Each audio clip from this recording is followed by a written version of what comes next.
पिछले 2 सालों में ऑनलाइन की दुनिया में काफ़ी अजीब और गरीब चीज़ें हुई हैं। इमेजिन करें कि बाबर आजम की पहली कवर ड्राइव की तस्वीर अगर $10 मिलियन में बिके, या विराट कोहली की पहली सेंचुरी की तस्वीर $20 मिलियन में बिके, जो कि आपको सिंपल गूगल सर्च में मिल जाती है। क्या ये पॉसिबल है? जी हाँ, ये बिल्कुल हुआ है इन पिछले 2 सालों में। स्पोर्ट्स की शक्ल में भी हुआ है, फेमस ट्वीट्स की शक्ल में भी हुआ है, आर्ट के नाम पे भी हुआ है और कुछ बंदरों की शक्ल में भी हुआ है।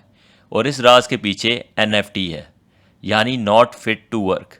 नहीं, मैं मजाक कर रहा हूँ, यानी नॉन फंजिबल टोकन। मेरा नाम हारून है और मैं आप सबको वेलकम करता हूँ अपने चैनल पे। इस चैनल पे हम blockchain, complex crypto currency, finance news और कुछ टेक इन्फॉर्मेशन आसान लफ्ज़ों और एनालॉजी से आपसे शेयर करेंगे। NFT नॉन फंजिबल टोकन को एक्सप्लेन करने से पहले हम कुछ एग्जांपल शेयर कर लें कि लास्ट ईयर मार्केट में हुआ क्या था। ये सिर्फ 100 या $1000 की कहानी नहीं, बल्कि मिलियंस ऑफ डॉलर्स में तस्वीरें, आर्ट और इवन स्पोर्ट्स की वीडियोस ऑनलाइन खरीदी गई थी। जैसे एक आर्ट जो कि बीपल आर्ट के नाम से मशहूर है, ये तकरीबन $69 मिलियन में सेल हुआ था। एक इंडियन इन्वेस्टर ने खरीदा था तकरीबन 38,000 ईथर कॉइन में पेमेंट करके। दूसरी एग्जांपल है मशहूर ट्विटर के ओनर जैक डोर्सी की, जिसने अपना पहला ट्वीट सेल किया था $3 मिलियन में एक मलेशियन इन्वेस्टर को। इवन बास्केटबॉल की एक शॉर्ट वीडियो लेब्रॉन जेम्स की तकरीबन $200,000 में बिकी थी।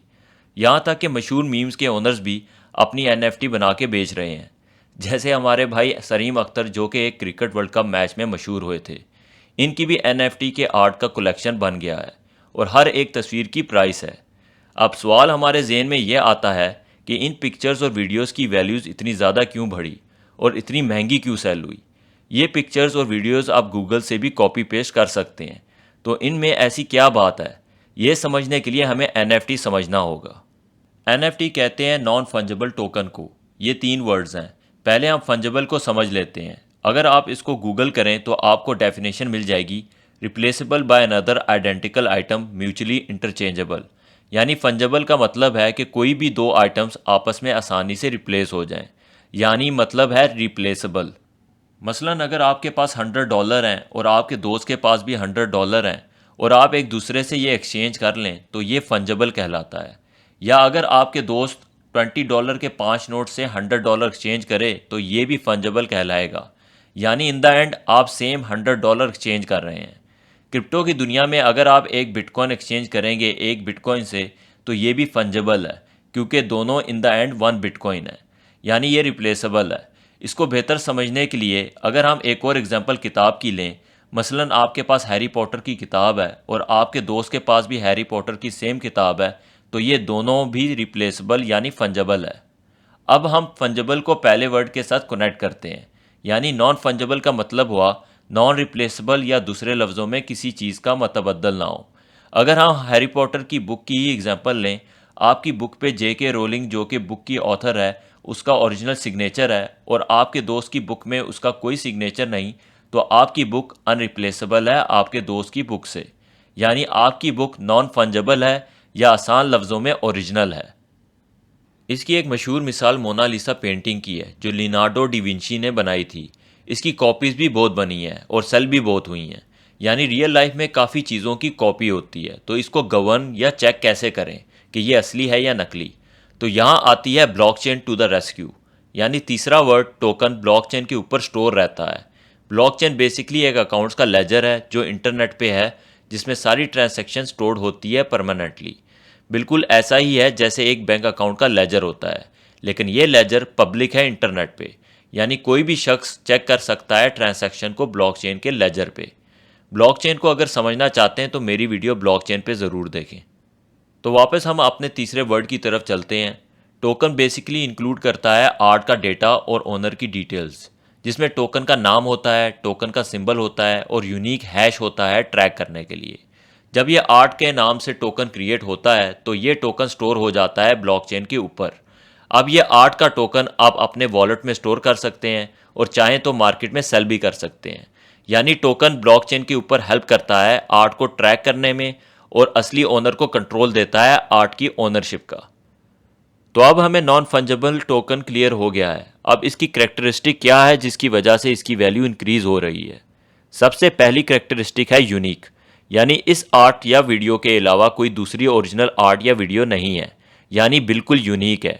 और ये यूनिकनेस जैसे मैंने पहले बताया टोकन के मेटा डेटा में लाइफ टाइम के लिए ब्लॉकचेन में स्टोर्ड है। दूसरी करैक्टरिस्टिक स्केर्सिटी की है, यानी आर्ट का लिमिटेड नंबर हो। मसलन अगर हैरी पॉटर की ओरिजिनल बुक्स 100 हैं तो वो 100 टोकन्स लिमिटेड हैं ब्लॉकचेन पे। तीसरी करैक्टरिस्टिक एनएफटी ओनरशिप की हिस्ट्री देता है, यानी आप एक आर्ट की पूरी हिस्ट्री देख सकते हैं ब्लॉकचेन पे। चौथी करैक्टरिस्टिक इंडिविजिबिलिटी की है, यानी एनएफटी को कोई भी काट के शेयर नहीं कर सकता, या दूसरे लफ्ज़ों में एक एनएफटी का थोड़ा सा अमाउंट आप शेयर नहीं कर सकते दूसरे से। अगर बाय करना है तो पूरा एक एनएफटी खरीदना होगा। पांचवी करैक्टरिस्टिक एनएफटी में फ्रॉड कोई नहीं कर सकता। छठी करैक्टरिस्टिक एनएफटी आसानी से ट्रेडेबल हो। और आखिरी करैक्टरिस्टिक जिसमें मैं बहुत अहम समझता हूँ वो है यूटिलिटी की। मिसाल के तौर पे अगर बाबर आजम की कवर ड्राइव की एनएफटी मैं खरीदता हूँ, इस एनएफटी में बाबर आजम कंडीशन डाल सकता है कि जो ये एनएफटी खरीदेगा मैं उसके साथ एवरी मंथ बैटिंग का प्रैक्टिस सेशन करूँगा। तो ये है यूटिलिटी आप डाल सकते हैं एनएफटी में, जिसकी वजह से एनएफटी की प्राइस पे पॉजिटिव इम्पैक्ट पड़ता है। तो अब हम कह सकते हैं एनएफटी की प्राइस इम्पैक्ट के दो पहलू हैं। एक स्पेकुलेटिव पहलू है यानी सट्टा लगाना, और दूसरा टेक्नोलॉजिकल पहलू है जो कि एक एक्चुअल प्रॉब्लम सॉल्व कर रहा है। स्पेकुलेटिव पहलू में आप बस ये समझ लें कि लोग लोगों की बातों और शोर से इन एनएफटी आर्ट को ख़रीद रहे हैं कि हम इसको प्रॉफिट में सेल कर देंगे। ना ये किसी किस्म का बिलीव रखते हैं टेक्नोलॉजी पे और ना टेक्नोलॉजी को समझते हैं, जिसकी वजह से प्राइस पे इम्पैक्ट होता है। इनमें कुछ जेन्युइन ट्रेडर्स भी हैं जो वैल्यूबल एनएफटीज़ को ट्रेड करते हैं। दूसरी तरफ टेक्नोलॉजिकल पहलू में इसका एक्चुअल यूज़ केस और फ़ायदा है। जैसे अगर कोई आर्टिस्ट अपना आर्ट बेचना चाहे तो वो इसको मैनेज कर सकता है एनएफटी के ज़रिए। और काफ़ी लोग शौकिया तौर पे डिजिटल आर्ट या इस तरह के assets as a long term investment रखना चाहते हैं, जिसकी वजह से प्राइस पे इम्पैक्ट भी पड़ता है। अब ये एनएफटीज़ कहाँ खरीदी और बेची जाती है? सबसे मशहूर वेबसाइट या कंपनी ओपन सी है, जहां आप देख सकते हैं डिफरेंट ब्लॉकचेन्स की एनएफटीज़ बाय और सेल हो रही हैं डिफरेंट क्रिप्टो करेंसीज में। इसके अलावा और भी बहुत सी मार्केट प्लेसेस हैं जो डिफरेंट ब्लॉकचेन्स को सपोर्ट करती हैं, जैसे सुपर रेयर, बाइनेंस या फिर एनबीए टॉप शॉट्स। अब एनएफटी को इशू कैसे करते हैं? एनएफटी डिफरेंट ब्लॉकचेन्स पे इशू हो सकती है, जैसे इथेरियम ब्लॉकचेन पे हो सकती है, बाइनेंस स्मार्ट चेन पे हो सकती है, सोलाना ब्लॉकचेन पे हो सकती है, और भी काफ़ी ब्लॉकचेन्स हैं जिस पे इशू हो सकती है। एनएफटी को इथेरियम ब्लॉकचेन पे इशू करने के लिए टोकन इश्यूएंस का स्टैंडर्ड फॉलो करना होता है, और ये स्टैंडर्ड ERC 721 स्टैंडर्ड है जो नॉन फंजेबल टोकन के लिए डिज़ाइंड है। स्टैंडर्ड्स ऐसे ही समझ लें जैसे एक रोड है गाड़ियों के लिए जिसके ऊपर आप ट्रक नहीं चला सकते। अगर चलाएंगे तो रोड भी ख़राब होगी और रोड नेटवर्क भी ख़राब होगा। ट्रक्स के लिए आप सेपरेट रोड बनाएंगे और इस रोड पे आप गाड़ियाँ चलाएंगे जो रोड के स्टैंडर्ड पे हैं। ठीक रोड की एग्जाम्पल की तरह यूनिक एनएफटी इशू होते हैं ERC 721 के स्टैंडर्ड पे। इस वीडियो को शॉर्ट रखने के लिए इस स्टैंडर्ड को डिटेल में किसी और वीडियो में एक्सप्लेन करेंगे। अभी के लिए आप ये समझ लें कि standard basically set of rules या कवानीन हैं जो आप फॉलो करते हैं टोकन्स इशूएंस के लिए, और ERC 721 एनएफटी बनाने के लिए स्टैंडर्ड यूज़ होता है इथेरियम ब्लॉकचेन पे। मैंने एक वीडियो बनाई थी ERC 20 स्टैंडर्ड पे जो फंजेबल टोकन्स के लिए स्टैंडर्ड है। अगर आप ये वीडियो देख लेंगे तो आपको काफ़ी क्लियर हो जाएगा स्टैंडर्ड्स के बारे में। वीडियो का लिंक आप यहाँ देख सकते हैं। आखिर में मैं आपको कुछ एग्जांपल्स देता चलूँ कि एनएफटी कहाँ यूज़ हो रही है और कहाँ यूज़ हो सकती है।